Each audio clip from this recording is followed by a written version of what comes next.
Hello. In this video, I'm going to be sharing with you my brutally honest reflections on product management as it stands in 2024 as someone who has transitioned from a big tech bubble to a raw and chaotic startup environment. Now, I've been working at a startup for the majority of this year, and before that, I spent 5 years working at a big tech company.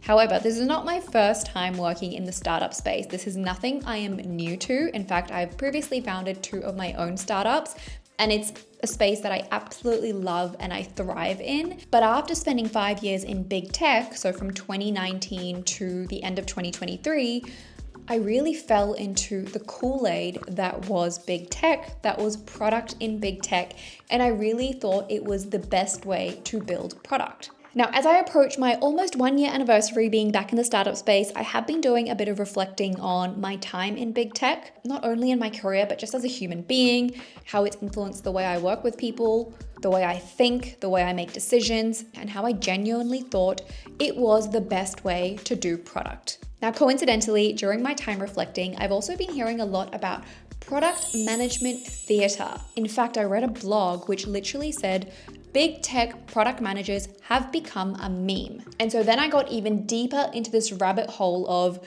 what do I think about product in big tech? How has it shaped and evolved me? But what is going on in the market and the industry as it comes to product in big tech? Should people be pursuing that as a career path? Are big tech companies changing the way they do product? We know companies have eliminated product roles, i.e. relabeled them something else. There's obviously a lot that AI is going to bring to product management. How is that going to evolve? There was Marty Kagan's podcast on Lenny's newsletter. Claire Vaux did a talk all about the super individual contributor PM of the future, so on and so forth. So it got me thinking about really forming my own strong opinions on product management as it is today, how I think it is best done, there is no right or wrong, and how it's going to evolve in the future. And as someone in product now, what I am thinking about to future-proof my career, because I don't think product roles as they have stood until this day are going to stand. So we all need to prepare ourselves to evolve with the times. Going back to my time in startup this year, you see, I have spent a lot of time doing all of these things without doing a lot of these things. And I have to acknowledge it's not a simple comparison. The way a startup operates is going to be very different to how a big tech company of an immense size and scale does. But fundamentally, at its core, I think product management is about solving problems in the most effective and efficient way. And sometimes we get distracted by doing a lot of the fluff around it. And I think this is a lot of where that product management theater talk comes from. If you don't understand what that means, it's basically this idea that product managers don't do anything, or they do things that aren't really that valuable. They're just masters of delegation. They have inflated titles and inflated compensation packages. And let me tell you, that is definitely true for a lot of product roles in big tech companies. However, I have to say the reverse or the opposite also exists. There are plenty of people who don't even have the title of product in their role, who are doing immensely valuable work, focusing on customers, solving problems, growing the product, getting hands-on, building stuff, experimenting, driving the business forward, etc. So titles aside, the actual work that is solving the customer problem and helping to grow the business is what is most important. And by the way, this video is not to detract you from going into big tech. I think there is so much value for you and your career to work at that size and scale on products that are literally used by hundreds and thousands, if not millions of people. The things you will learn and the way in which you will build product for that scale is going to be so different to how you build something that literally doesn't even have product market fit yet. Story time. So I faced a bit of an existential crisis with my identity as a product manager a couple of years ago. I've talked about this plenty of times, especially when I overshared with you in my Beanbag Diaries life update. So go and watch that if you want the full story. But basically, a couple of years ago, I transitioned from an individual contributor into a people leader.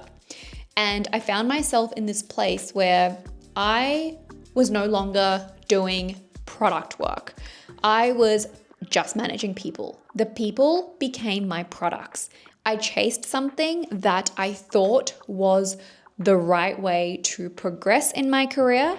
And it wasn't until I was really immersed in that I realized this is not what I enjoy. This is not what I'm good at. While I love coaching people, of course, which is why I have my channel and things like that, ultimately, I love building product. I love solving problems. I like building MVPs. I like thinking of crazy ideas and seeing if they would work. I like thinking about how a product could make money. I like business, etc., etc. And I kind of shifted away from all of that because I didn't need to do any of that work. My team of PMs were doing that and I felt useless. And I think a lot of PMs who end up in these weird middle manager roles go through this. And when I said that this struck a chord with me, I think that was why. Because at that point in time, I felt useless. I wasn't talking to customers, understanding their problems. I wasn't the one creating actual customer value. I was just the glue between different parts of the company. And that was a shit feeling. There were lots of other skills that I learned and developed and had to master, like how to design teams and how to incentivize people to stay and grow with your company, how to talk to executives, how to get sponsorship and advocate for your teams, how to manage difficult people, how to really influence different types of people with different incentives. The list goes on. I learned a lot. Anyway, I digress, but I did think it was important to share a little bit of context as to how I've arrived at some of the opinions that I have on product as it stands today, and also why I have stopped doing some things as a product leader and a product manager in 2024 that I'm going to share with you shortly. So back to my reflections on my time in startup this year. I guess I found myself sort of questioning my career because of this bubble I had been in big tech, because of things that were being said in the general industry around big tech and product and the bubble bursting and PMs being memes. And then I actually realized I'm not actually doing product work in the way that I thought was the right way to do it for the last 5 years, because guess what? A startup just doesn't operate that way. And then recently I found myself in a place where I've been really, really enjoying the work that I've been doing. And I was thinking about why, like what has changed? And then I realized I'm no longer bound by product roles and responsibilities. I'm actually just doing what needs to be done, and I'm doing what is most valuable, and I'm just throwing myself at different problems that come up every single day. I'm still working with all of the cross-functional people, as you may say. I'm working with engineering, I'm working with design, working with marketing, sales, customer support. I'm working with external people, internal people, you name it. But does that need a label? And what kind of label or title should that be? It really doesn't matter what your title is. I've realized that what work I am doing now, being in a startup, is everything. The things that are most valuable, the biggest problems that we have today, which might be different to the problems we have tomorrow, the things that are most urgent. And to give you a really specific example, I've been really thrust into sales. And at first, I was really anti doing any sales work because I thought, I'm in product, like I shouldn't do sales. I'm firstly not a good salesperson, but I don't feel comfortable doing sales. Like I need to protect internally what we are building, take input from sales and take input from our customers, and then feed that back to myself as the product person and our engineering team. I've also been dealing a lot with external vendors and partners who we might distribute through. Like honestly, just doing like founder kind of stuff as well. But as I was going through this realization of everything I was doing and how much I enjoyed it, it also occurred to me that actually this is still product work, because ultimately a product is not just about building the damn thing. It's as much about getting it out there and selling it and making sure you're selling it for the right price. You're understanding how much customers are willing to pay for it and working with some of those early customers to set up the appropriate pricing and getting feedback from that, perhaps even pitching to those customers and helping that to refine how you put together your sales decks. And so what I realized is in a big tech company, you have silos. And as a product manager, you are kind of focusing on this very particular part of the product development lifecycle. And the beauty of no longer being confined to that is you actually do anything and everything that is so incredibly important, but like it's still product work. Like you're solving a customer problem, you're driving business growth. Hopefully you're doing that in an effective and efficient way. Hopefully you are doing all of that to be aligned to the business strategy. And then I realized perhaps this is part of the problem where product managers get a bad rap, because maybe you identify the customer problem and identify an idea to solve it. The designer is then going to design it. The engineer is then going to build it. The marketer is probably going to then go sell it. But if you step out of that big tech bubble, none of those boundaries exist. Like you could be one person doing it all. And essentially that's kind of what a startup founder does. You do it all. And then I realized this is why I love product. Because I describe myself as someone who is multi-passionate and is constantly trying to do it all. And this is why what I'm doing now is probably one of the best roles I've ever had, because it allows me to do different things, some that I've done before, some that I haven't done before, and I'll have to figure out how to do them. But every day there's a different problem. And it can be solved in different ways. There is no set path to solving them. There's no set rules. You just have to kind of figure it out, and you can be creative. You can take some risks. Now, if you haven't seen Clairvaux's talk at the Figma conference this year, she put up this slide, which is kind of the attributes of the ICPM of the future. And if you look at this is all the shit that I'm doing right now that I absolutely love. And this is the stuff that you don't necessarily get to do in the traditional product management world in a big tech company. So now with all of that being said and all of my reflections, here are some things that I have stopped doing as a product person, as a more than product person, as someone who just does what they have to do, essentially. Here are some things that I've stopped doing that have really, really helped me to get better at what I do. Number one, abstract frameworks. I think frameworks have their place in life, in work, in product, but I think sometimes we take these frameworks too far. I think frameworks should be used to the extent where they help you create a bit of a mental model around how to think about something, but that's sort of it. I think product frameworks look good on paper and they are a bit of a paper exercise. In reality, I have never used a product framework to make an actual decision about what should be prioritized or what we should work on. There are just too many factors at play to have a framework help you do that. I think product frameworks are useful when you're starting out in your product career because they will help you exercise the skill of how to think about prioritizing something or sequencing something, determining if something is important, how much value will it bring, etc. But once you get practiced enough at that, do away with the frameworks. And let's not even talk about presenting frameworks in slide decks. Like, let's just not do that, please. Second thing to stop, documentation and artifacts for the sake of documentation and artifacts. We spend so much time creating documents on documents that no one reads. Like beautifully crafted roadmaps, reports, slide decks. How much of that is actually moving the product work forward?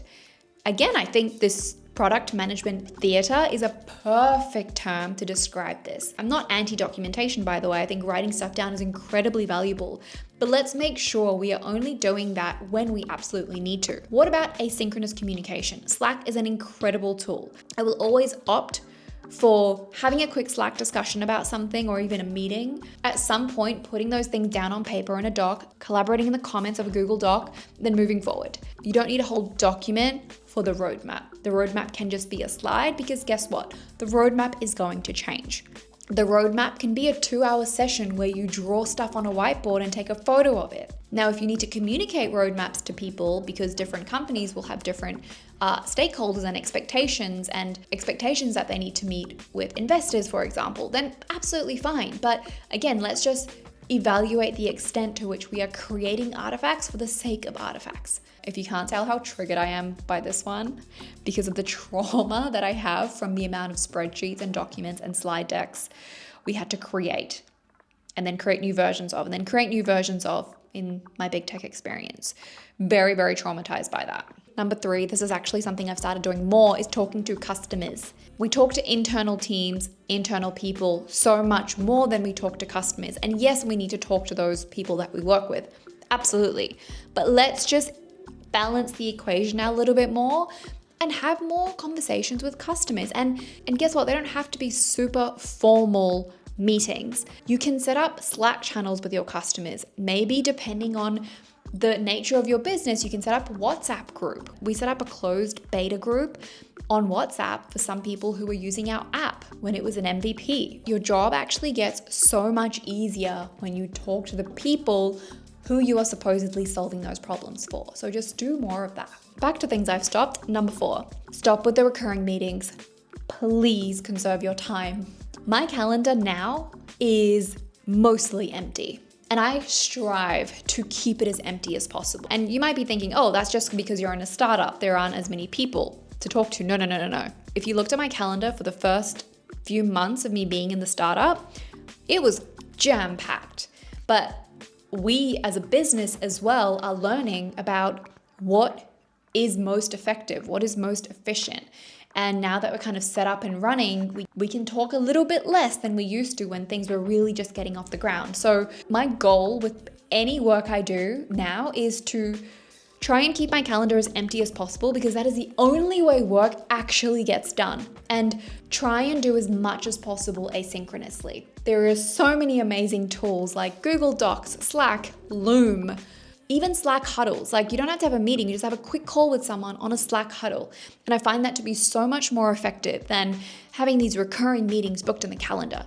There are people that I work with and talk to every single day that I don't have a recurring meeting with, because guess what? We don't need it, because if you have that recurring meeting, you will find some crap to fill it up with. So just do it when you need to. And I bet you the other person doesn't want to have it as much as you don't. Number 5, in terms of things to stop doing, stop planning, start executing, stop sticking to the roadmap because you said that was the roadmap, and stop creating roadmaps beyond like 3 to 6 months out. Now, I know, again, in some cases you have to. You've got investors, you've got shareholders, you've got stakeholders. Totally get that, by the way. But there is a way in which you can allude to what your long-term roadmap might be without spending days and days and, God forbid, weeks planning the shit out of it. You know that it's going to change. You know that it's going to change because this is the reality of the tech world that we are in, because this is a reality of the environment we are in.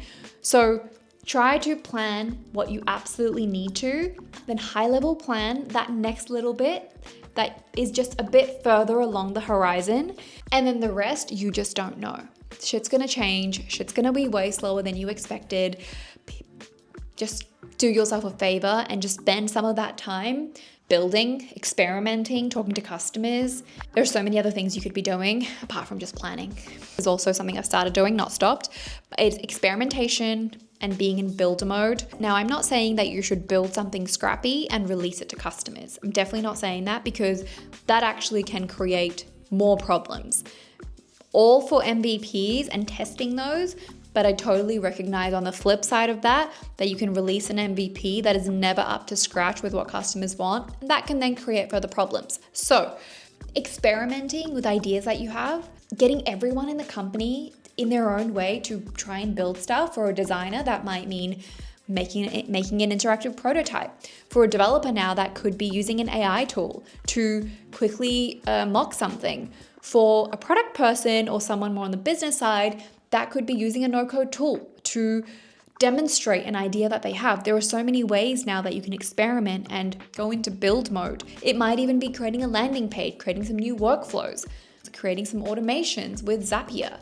Building doesn't necessarily mean sitting behind the computer and coding to literally build a product. There are different ways in which you can build. But I'm a firm believer that in 2024, the best way to get ahead in your career is to actually build.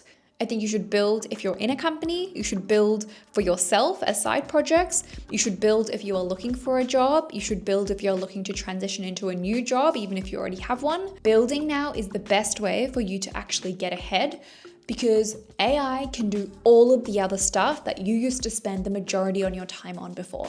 All right, enough reflecting. Let's look to the future of what product could look like. Now, I don't think anyone really knows, but I think one thing we know for sure is that we need to stop spending as much time on tactical and operational product work that AI can now do for us.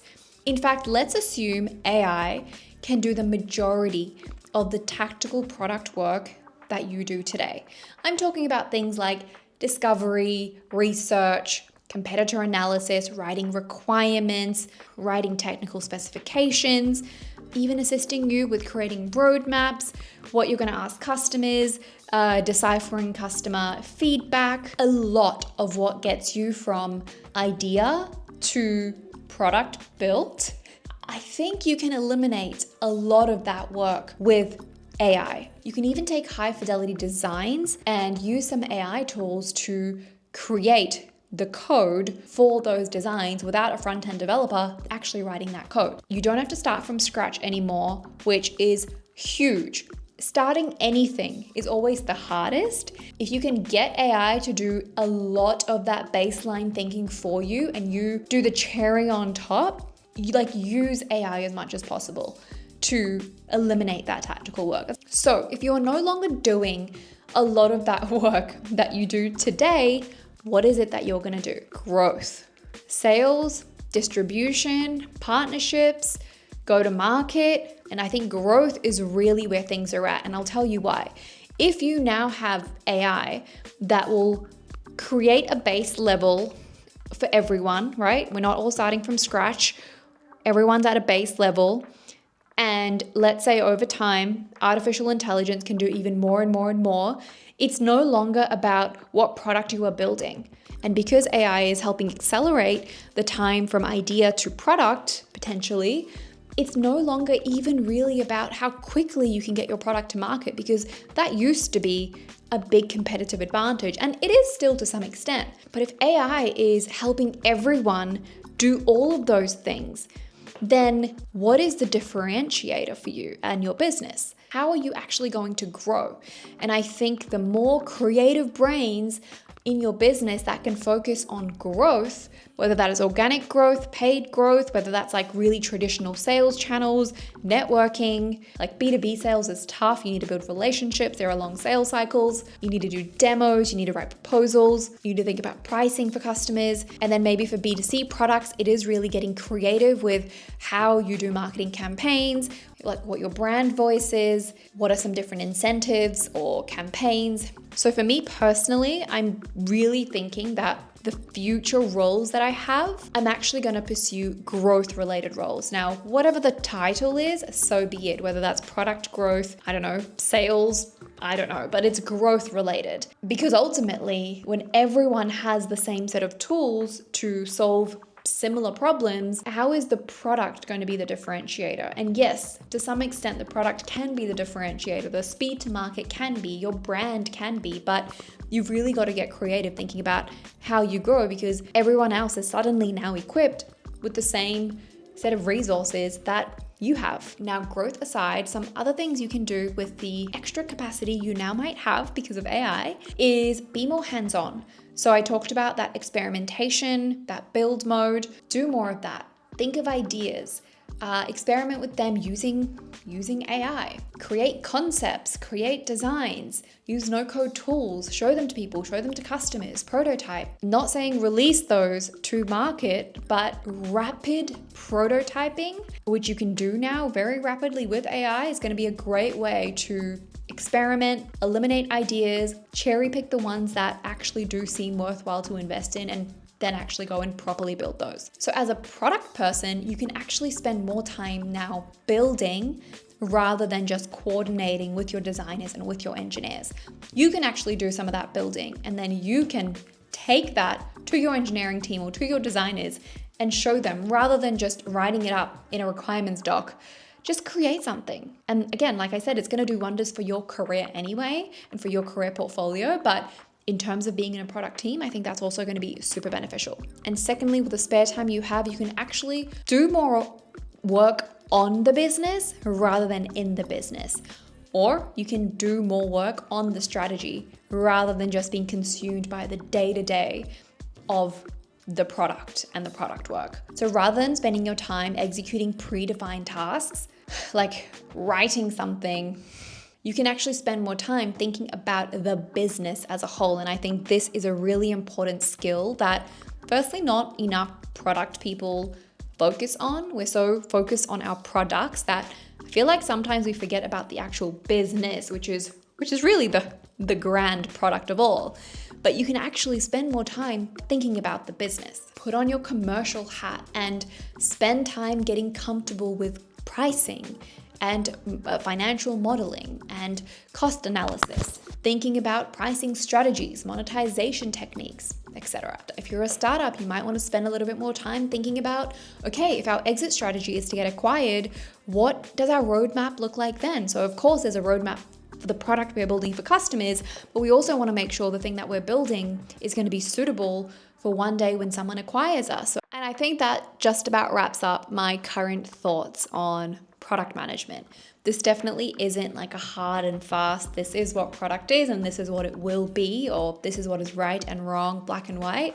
I always have said that I think product really depends on your company, your product, the nature of your industry. Like there are so many factors to how you do product, but in summary, for me, product is no longer defined by this narrow set of things that you do that sit in between engineering and design. I think product is ultimately, it's about the business, and product managers, in lieu of now not having to do that tactical product work, opens up your brain, your creativity, your problem solving skills, your capacity to actually do anything and everything that is required to help grow the business.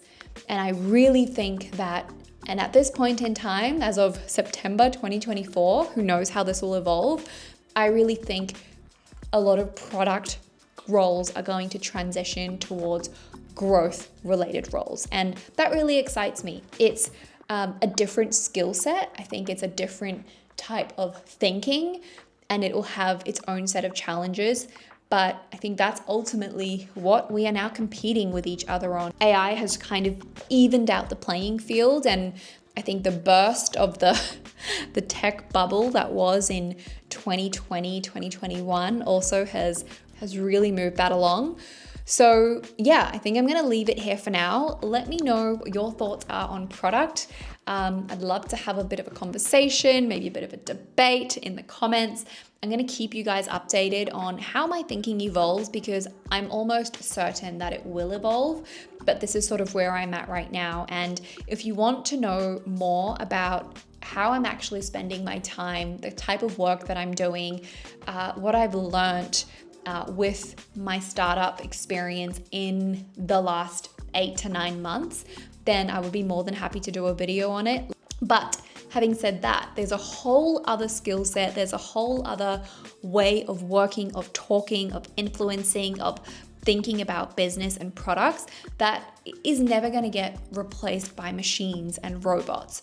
So that is what I'm really trying to focus on. It's what I'm trying to upskill myself on, and I think that's really what is ultimately going to set people apart. I'm also trying to build stuff, by the way, on the side by myself, as I always do, because I want that to be a part of my career portfolio. I also am using that as a channel to keep myself updated with the tools that are out there and make sure I don't ever get too far away from being able to be hands-on, because to some extent I always want to be hands-on. I've realized I don't want to be that person that is so far removed and is just kind of watching the stuff happen. Like, I want to be in the action, whether that action is like being immersed with engineers, being, immersed with designers, or it's like on a sales call, on a pitch, talking to investors, like whatever it might be. Like, I want to be immersed in it.